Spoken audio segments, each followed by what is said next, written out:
Miss? Hi ma'am, welcome to Noblesa Supermarket Store. Ano po sa kanila? Bibili lang ako ng tubig. Magkano to? Okay po, 13 pesos lang po yan. Okay, ito Seryoso ka ma'am? Ma'am, baka meron po kayong 20 pesos lang po dyan kasi wala po kaming barya dito eh.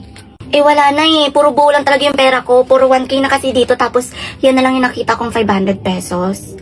Ma'am, yung binili nyo po is 13 pesos lang po. So baka po may 20 pesos po kayo dyan. Kasi po ang laki pong pera nito. Wala po kaming barya dito.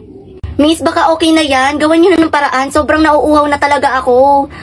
Wala akong pake kung nauuhaw ka. Baka po may 13 pesos po kayo dyan sa bag nyo. Try nyo po maghalongkat.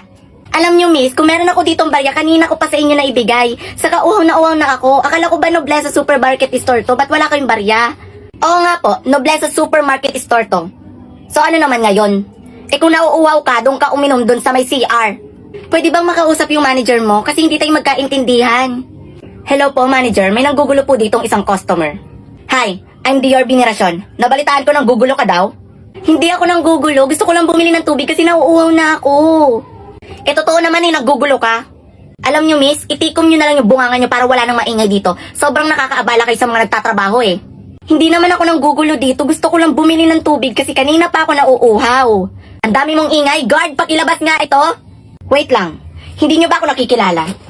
I'm Celine Noblesa. Daddy ko ang may-ari nitong Noblesa Supermarket Store.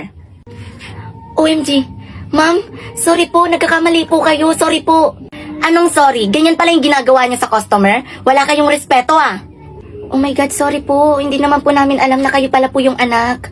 Ma'am, patawarin niyo po kami. Hindi po namin sinasadya. Actually, pagod lang po talaga kami, ma'am. Kaya nasabi po namin sa inyo.